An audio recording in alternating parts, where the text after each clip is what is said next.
Muito boa noite, ou boa madrugada, ou bom dia, ou boa tarde, para todos os queridos e queridas do Evangelho da Noite, tá? Seguidores. Hoje estamos aqui na bênção de Deus, reunidos mais uma vez, para fazermos o culto do dia 20 de junho de 2024, tá? Então, como habitualmente fazemos, vamos ler uma página de abertura. Deixa eu botar aqui essa luz para me auxiliar a ler. Hoje é do livro Vinha de Luz. Cada semana eu uso um livrinho diferente, né? Vou revezando esses três, né? O Pão Nosso, o Fonte Viva, e hoje eu Vinha de Luz, a lição 148, Membros divinos. Ora, vós sois corpo do Cristo, e seus membros em particular. É Paulo escrevendo para os Coríntios, na primeira carta que ele escreveu aos Coríntios, capítulo 12, versículo 27. Vocês sabem que essas cartas que Paulo escreveu para as diversas comunidades, primeiras comunidades cristãs em diversas cidades, como para Éfeso, né? Também ele escreveu mais de uma. São os primeiros documentos do Evangelho do Novo Testamento, né? Até antes dos Evangelhos, né? E elas trazem as primeiras interpretações da mensagem do Cristo. Ora, vós sois corpo do Cristo, e seus membros em particular. Não é admissível que alguém entregue o Espírito à direção do Cristo e a veste corporal aos adversários da luz divina. Muitos crentes transviados realizam estações de prazer nos continentes do crime e exclamam, inconscientes: hoje meu corpo atende a fatalidades do mundo, mas amanhã estarei na igreja com Jesus. Mais atual impossível, né? Só que não falam assim, né? Fazem direto.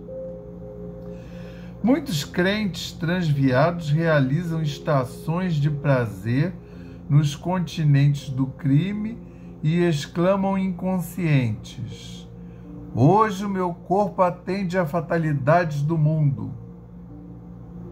mas amanhã estarei na igreja com Jesus. Outros, depois de confiarem a mocidade à tutela do vício, aguardam a decrepitude a fim de examinarem os magnos problemas espirituais. Existem, igualmente, os que flagelam a carne através de mortificações descabidas, supondo cooperar no aprimoramento da alma, empregando para isso tão somente alguns fenômenos de epiderme. Isso tinha muito na Idade Média, né? Os monges se julgavam tendo feito alguma, como é que chama isso, hein? Pecado, né? Cometido pecado, ou até fizeram o mesmo, e depois eles se martirizavam, batendo com um chicote nas costas, né? Se flagelando para tirar, pagar a culpa, como se fosse assim que pagava a culpa. Todos os aprendizes dessa classe desconhecem que a vida em Cristo é equilíbrio justo, encarnando-lhe os sentimentos e os desígnios em todas as linhas do serviço terrestre. Paulo de Tarso assevera que somos os membros do Mestre, em particular. Onde estivermos, atendamos ao impositivo de nossas tarefas, convencidos de que nossas mãos substituem as do celeste trabalhador, embora em condição precária, né?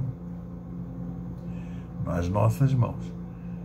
O Senhor age em nós, a favor de nós. É indiscutível que Jesus pode tudo, mas, para fazer tudo, não prescinde da colaboração do homem que lhe procura as determinações. Os cooperadores fiéis do Evangelho são o corpo de trabalho de sua obra redentora. Haja, pois, entre o servo e o orientador legítimo entendimento. Jesus reclama instrumentos e companheiros. Quem puder satisfazer ao imperativo sublime, recorda que deve comparecer diante dele, demonstrando harmonia de vistas e objetivos em primeiro lugar. Graças a Deus, né? E graças ao Cristo de Deus. E graças ao Espírito Santo de Deus. Graças às egrégoras da Aliança da Fraternidade e do Evangelho da Noite.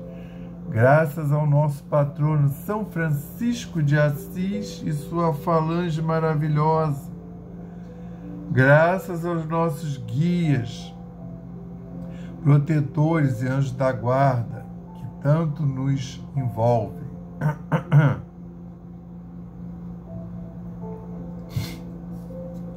Graças a essa equipe maravilhosa do Evangelho da Noite.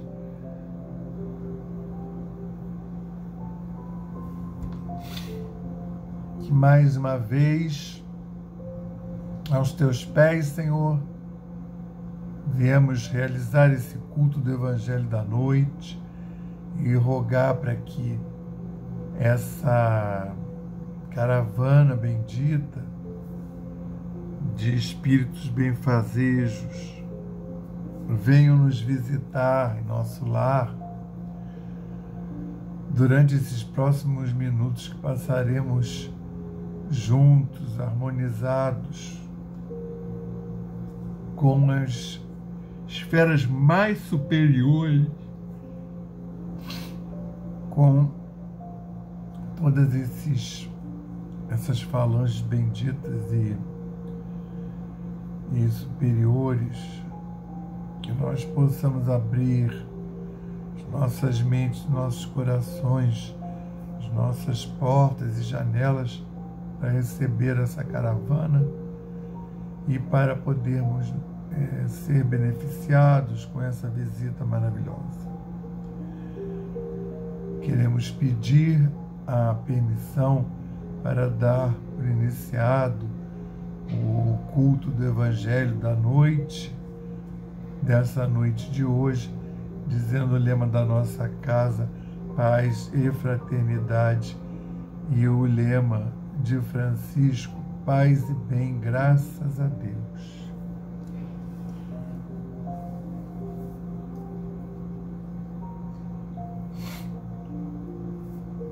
Então, aqui estamos reunidos ao pé do Mestre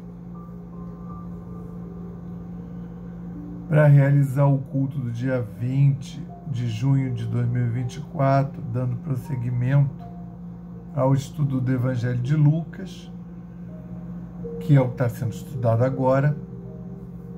Estamos no capítulo 8 e hoje faremos o estudo dos versículos 4 a 8.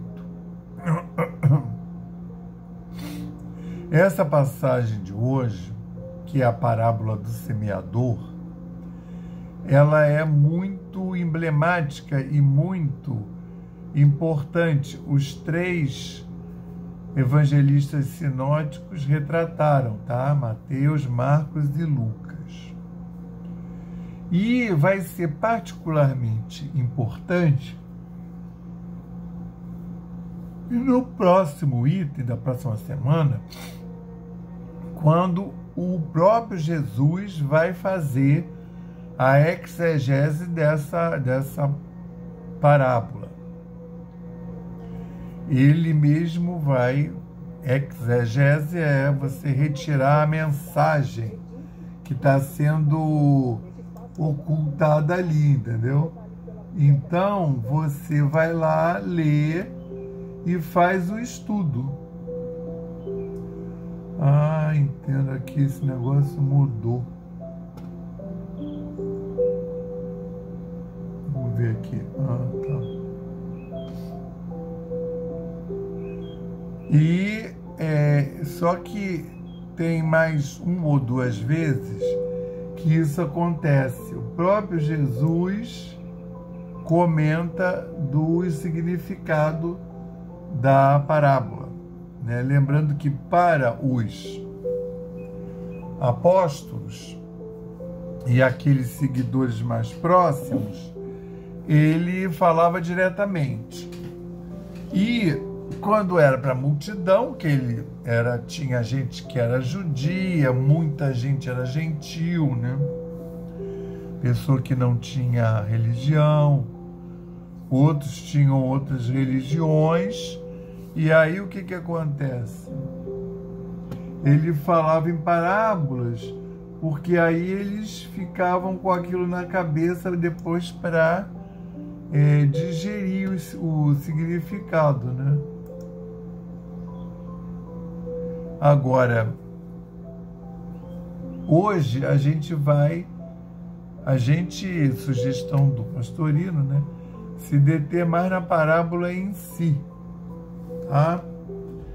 Então, por exemplo, o Marcos, que provavelmente foi o primeiro a relatar, porque o evangelho dele é mais antigo, ele tratou disso no capítulo 9, 4, de 1 a 9. Então ele gastou 9 versículos. O Mateus também. E o Lucas é que fez mais contraído, de 4 a 8. E o Lucas descreve assim: afluindo grande multidão e vindo ter com ele gente de todas as cidades, disse Jesus esta parábola. Deixa eu ver aqui. Está muito alto.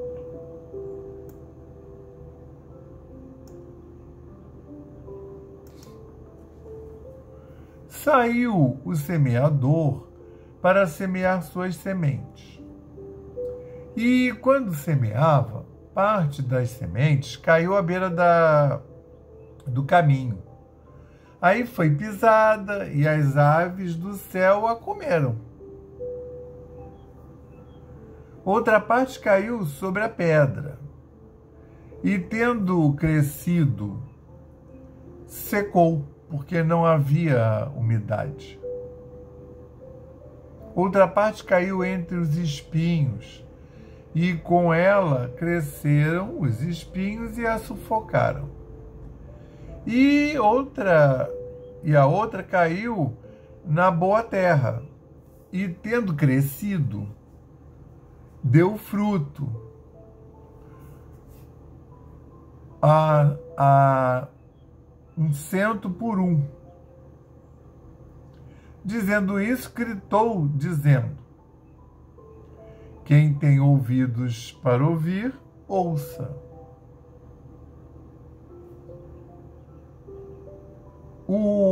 Essa estrutura, embora esteja só em apenas 5 versículos, em comparação com as outras, 1, 2, 3, 4, 5, 6, 7, 8, 9, em comparação com as outras, que estão descritas em 9 versículos, mas a estrutura é essa.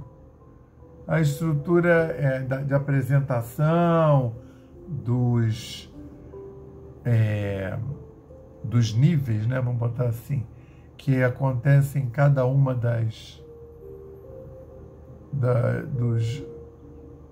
do desenvolver da parábola, que eu só destacaria o início.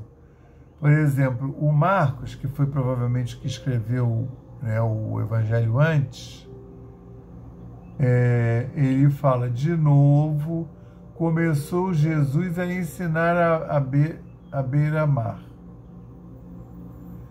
E reuniu-se a ele grande multidão, de maneira que entrou num barco e sentou-se nele, no mar, e todo o povo estava na praia. Entende que é uma estrutura que Jesus já usou, né? De entrar no barco, ficar dentro d'água, para o povo não ficar abafando ele, né? O que ele estava falando, e ao mesmo tempo, como as pessoas estão distribuídas na linha d'água, elas estão mais distribuídas e a voz se espalha e chega melhor, tá? Porque, por exemplo, já em Mateus, naquele dia, saindo Jesus de casa, sentou-se junto ao mar. Aí não fala nada de barco.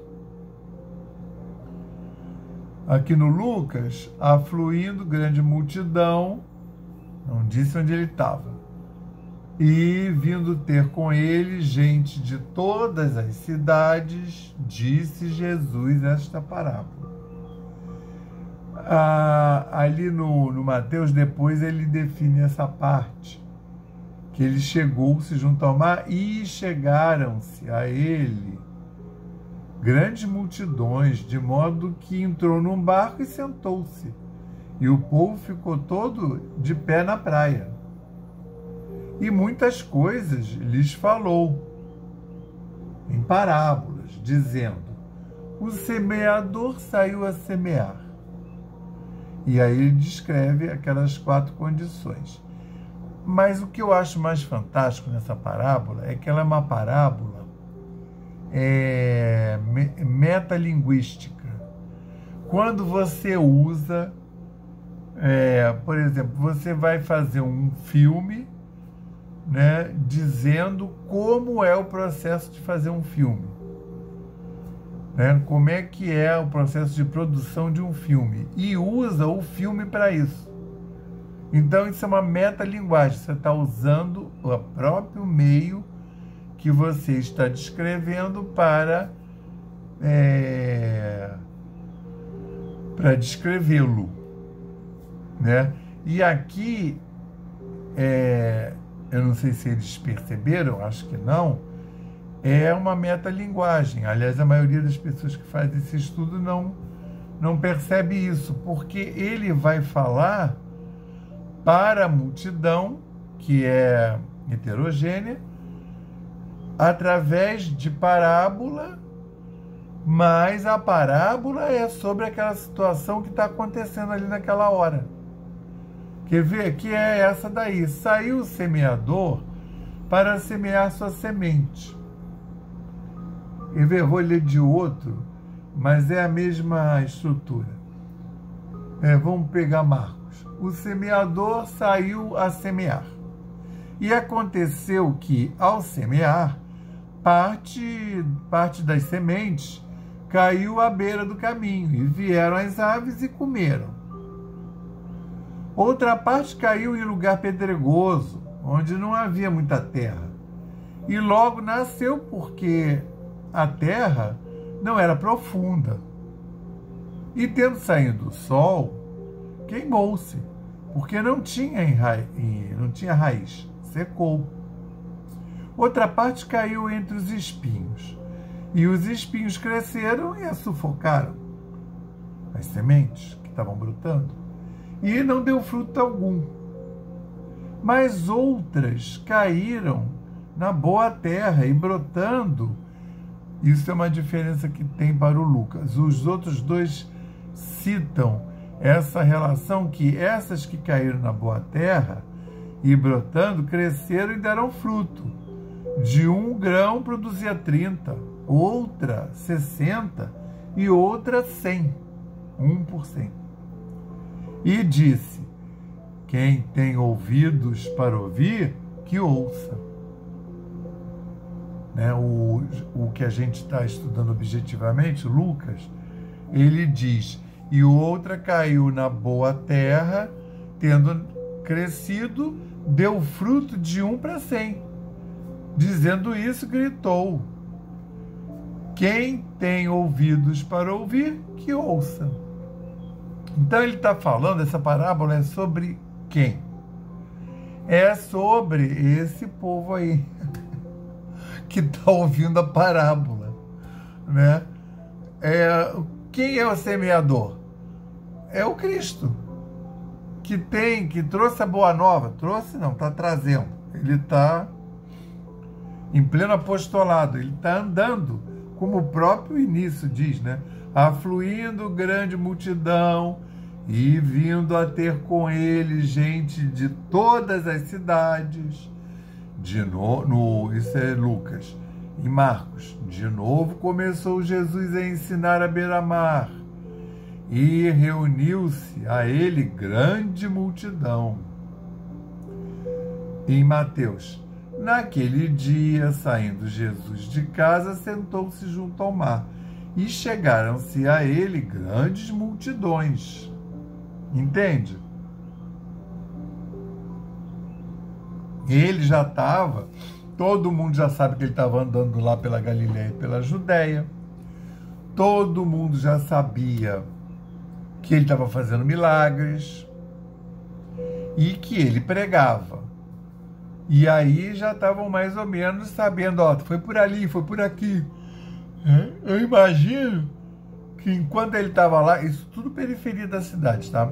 Que já passou aquele momento que ele pregava na sinagoga, ele conhecia o Velho Testamento, aí o pessoal falava, nossa, isso daí ele está podendo, ele estudou, né? Ficavam com a interrogação, né? Aonde que nunca ninguém viu, né? Porque para ler o Velho Testamento você tinha que ter acesso aos livros. Os livros não tinham na casa de ninguém, nem tinha biblioteca nessa época. Tinha os livros, a biblioteca onde guardava os livros era ligada ao templo, aos templos, né? Ou ao castelo se tivesse, mas é os templos. E aí ficava todo mundo, bom, mas ele falava tão bem, então convidava ele para falar, mas quando eles viram que ele não estava ali para propagar o Velho Testamento e era o Novo, aí eles já botaram Jesus para correr. Aí Jesus está nesse momento aí de periferia. Mas como todo mundo ficava tomando conta, né, para onde ele ia, para poder fazer os pedidos, então ele ia andando e o pessoal falou, ó, aí o pessoal que ficou um tempo lá com Jesus, em determinado lugar, fala, e olha lá, ele foi por ali, olha, ele está se dirigindo lá para Sidom, olha. Aí o pessoal todo já, ó, aí já tinha gente que ia na frente, ó, Jesus está chegando. É assim que funcionava e é assim que vai funcionar até quando chegar lá nos tempos de Paulo andando lá por todo aquele Oriente Próximo, né, e Médio, aquela parte helênica do mundo, né? Ele vai andar e depois a coisa também já vai se... Porque também vai estar fazendo milagres, curas, né? E aí eles já vão até saber que Paulo vai passar por aqui, já botava até os doentes, assim, para a rua onde Paulo ia passar, já botava os doentes ali deitados, né? Recostados, porque diziam que se a sombra de Paulo passasse por cima do doente, pronto, já curava. Paulo não precisava nem parar e ficar fazendo mandinga nenhuma, não, tá? Então isso aí décadas depois que o Cristo já tinha morrido. Está acontecendo agora com o próprio Cristo, tá? Por isso que diz que chegaram-se a ele grandes multidões. Tinha sempre grandes multidões. Quando tem aquela primeira multiplicação dos pães, a estimativa é de 5.000 pessoas. Eu fico pensando, porque geralmente ele ficava um pouco mais alto e tinha um vale, porque para falar para 5.000 pessoas tinha que ter uma acústica boa, né?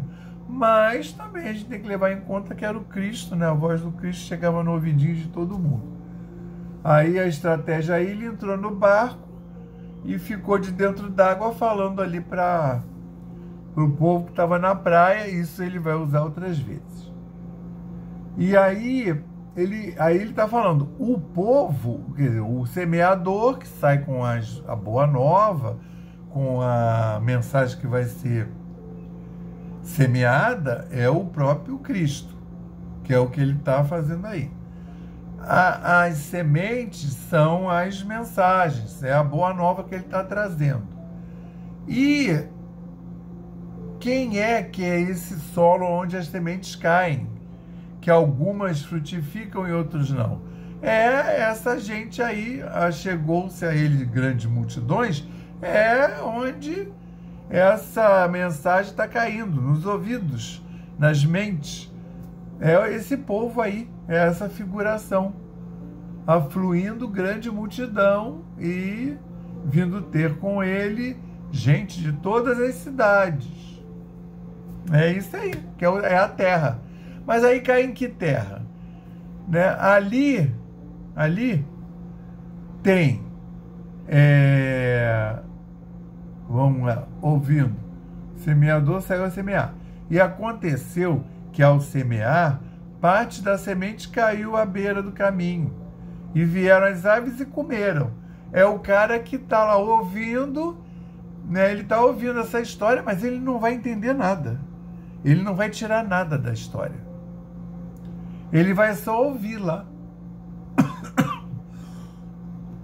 Ele não tem ainda a capacidade cognitiva, mas é um cognitivo no sentido de vibração, de evolução, para tirar a mensagem do que ele está ouvindo. Quer seja na sinagoga, piorou, porque é Velho Testamento, quer seja do Cristo. Mas não tem problema. Como é uma historinha, ele vai ficar com a historinha na cabeça. E aí um dia ele repetindo, ele vai falar, ih, aquela historinha que o Cristo contou. Eu acho que ele estava querendo se referir quando ele atingir esse entendimento. Aí, isso aí caiu lá no meio do caminho, num lugar pedregoso. Quer ver? Caiu à beira do caminho. Ali no Lucas, ele diz que caiu à beira do caminho, foi pisada e as aves do céu comeram.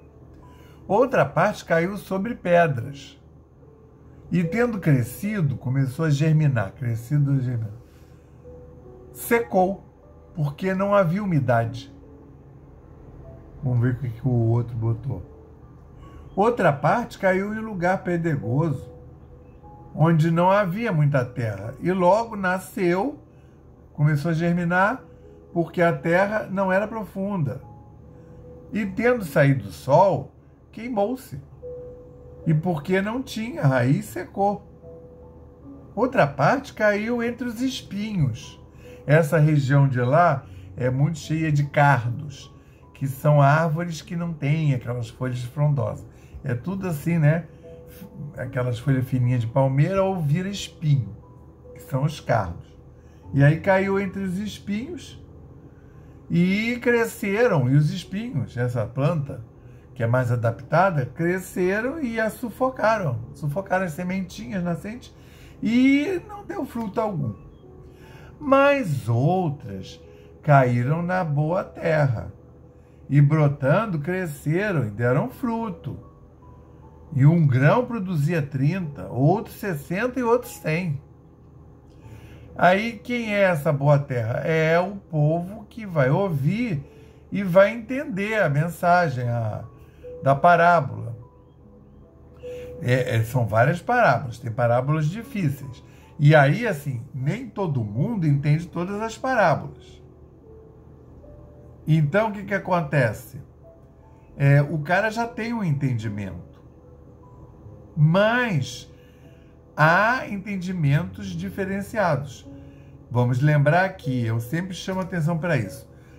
O Cristo escolheu os 12 apóstolos.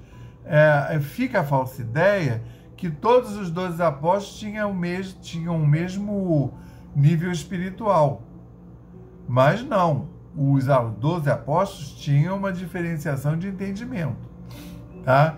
Quando ele fala sobre o João, o apóstolo mais amado, sobre o Pedro, que ele era Simão, e Jesus diz que ele é Cefas, que quer dizer pedra, sobre ti erguerei minha igreja, né? E tinha o irmão do Pedro, André, que não aparece muito, mas o André ainda conhece o Cristo antes do Simão Pedro. O André vai estar com João Evangelista.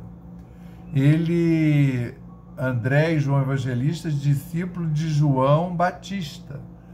E o João Evangelista é irmão do Tiago Maior. Então, esse núcleo aí são os apóstolos mais espiritualmente elevados, tá? Que vão ter uma missão mais profícua, mais profunda, mais assim, de alicerçar. Já outros, né, vão se desenvolver durante o apostolado, entendeu? Agora, tinham merecimentos porque foram escolhidos igualmente, e depois, quando Cristo morre, eles efetivamente saem pelo mundo, fazendo a divulgação do Evangelho da Boa Nova, e morrem fazendo a divulgação do Evangelho. O único que não morre de morte trágica é o João Evangelista, que inclusive era um dos mais novos, né? A época que Cristo morreu, ele devia ter alguma coisa entre 21 e 23 anos. Esse daí vai viver muito, né? Vai ter muita responsabilidade. E então a mensagem cai e o Cristo vai falar: para vocês eu posso falar mais direto, mas a eles não têm esse entendimento. Então tem que ser em forma de histórias, né, que eles possam guardar e atingirem e poderem ficar com a história na cabeça, e quando eles evoluírem, né, tiverem um entendimento maior, eles vão lembrar e saber do que tratava a história. Tanto é que ele encerra nas 3 narrativas da seguinte forma: quem tem ouvidos para ouvir, ouça, em Lucas. Em Marcos, e disse: quem tem ouvidos para ouvir, ouça. E em Mateus, quem tem ouvidos, ouça. O que ele está falando? Exatamente. Você vê como é que é bem metalinguagem, né? Ele falou dos diversos solos onde cairiam as sementes, né? E aí, se elas iam frutificar ou não, dependendo do solo, né? Então, o solo tem que ser um solo que acolha a semente para fazê-la crescer, né? Então, mas se você não entendeu nada, você não vai passar para frente. E, na verdade, ele encerra, bom, contei a parábola, quem tem ouvidos para ouvir, ouça, que são os famosos olhos de ver e ouvidos de ouvir, porque mais lá para frente ele vai estar até com os sacerdotes, né, da sinagoga, ele vai falar de uns ensinamentos e ele vai falar: ué, mas vocês não sabem disso? E aí ele, mas vocês isso não deveria ser um mistério para vocês, né? E aí ele fala com os discípulos: quem tem ouvidos de ouvir para entender, né, a boa nova, tem que ter ouvidos de ouvir e os olhos de ver. Que é ouvir, até porque era uma mensagem nova, né? Então, assim, e não era uma coisa fácil, porque vinha de milênios pregando olho por olho, dente por dente, a lei do talião, e sempre remetendo a um Deus que era punitivo, que era vingativo, que você tinha que fazer ofertas para agradá-lo. E aí o Jesus vem trazer uma outra proposta, né? Que aí só quem tinha os olhos de ver e os ouvidos de ouvir que conseguia alcançar. Agora nós vamos passar para o nosso passe fluídico terápico, durante o qual vocês vão se colocar de forma confortável na cadeira, vão se recostar, cuidado para não dormir, né? Melhor que sigam aqui mentalmente esse passe, tá? Mas se dormir também não tem problema não, porque a equipe espiritual vai estar aplicando o passe em vocês. Mentalizem o santo da sua preferência, ou aqui o nosso patrono São Francisco de Assis e a sua falange maravilhosa. Elevemos mais uma vez os nossos pensamentos ao Pai e confiemos. Nós pedimos ao Cristo para que possam os nossos amigos espirituais, juntamente com os protetores de cada um aqui presente, realizar através deste passe fluídico terápico o tratamento particularizado, de acordo com as necessidades que cada um apresenta. Que seja suavemente depositado em nosso corpo fluídico, mental e físico o remédio advindo das camadas superiores da vida, tão bem preparados por corações amorosos para nos atender. Rogamos ainda que os benefícios deste passe se estendam aos nossos lares, envolvendo de forma carinhosa nossos familiares, parentes e amigos, proporcionando-lhes igualmente tratamento eficaz. Intimamente pedimos forças para desenvolver em nós coragem, discernimento, paciência e bom ânimo em nossa lida diária, nos colocando agora na posição de receptores, abertos à boa influência do alto.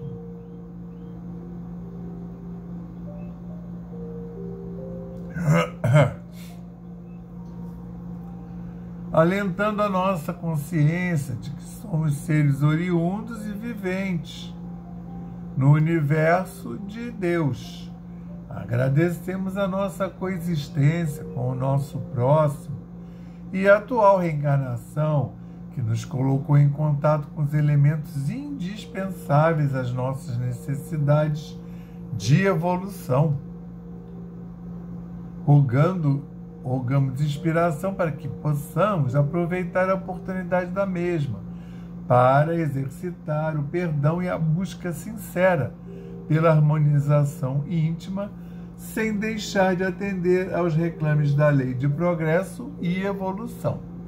Finalmente, pedimos equilíbrio moral e emocional, inspiração nos padrões do Evangelho, para que possamos solucionar com os nossos esforços os problemas que nos envolvem. Resignação positiva sem estagnação. Compreensão para agir com amor, ação sem ser subserviente. Proteção. Forças para manter a vigilância e disposição para realizar a nossa reforma maior. Graças a Deus. Graças ao Cristo de Deus e graças ao Espírito Santo de Deus. Graças ao nosso patrono São Francisco de Assis e a sua falange maravilhosa. Graças à egrégora da Aliança da Fraternidade e do Evangelho da Noite, aos nossos guias, protetores e anjos guardiões que possibilitaram a realização desse culto de forma ampliada, ligada ao Salão Jordão do Amor e também em nossas casas, ampliando o raio de ação dessas equipes espirituais.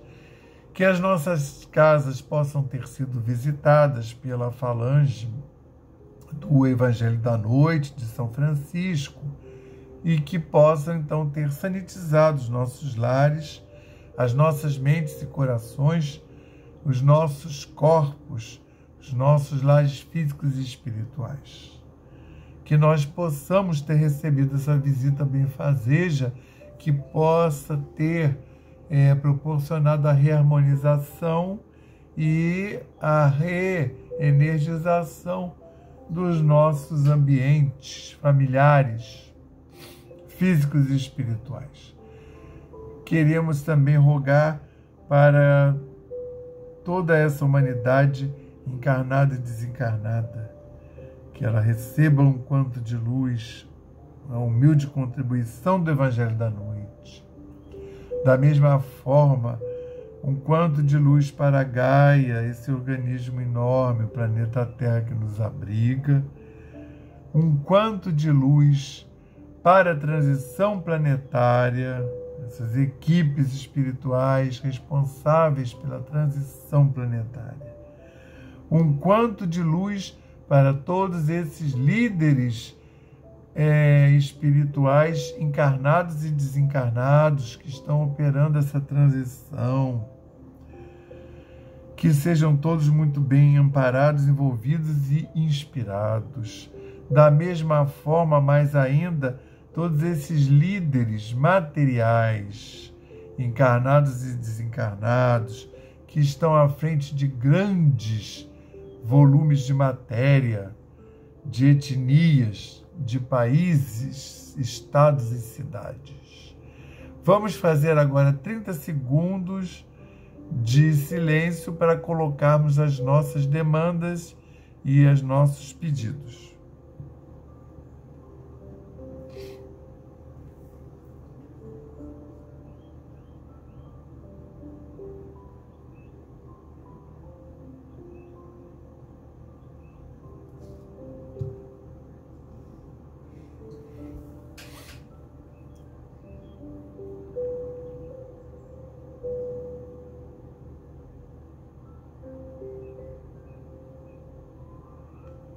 Só nos resta pedir a permissão para dar por encerrado o culto do Evangelho da Noite de hoje. Pedir essa permissão a Cristo, que o culto é dele, e encerrarmos falando o lema da nossa casa, que é paz e fraternidade, e o lema de Francisco, paz e bem. Que tenhamos todos uma excelente semana na paz e no amor do Cristo.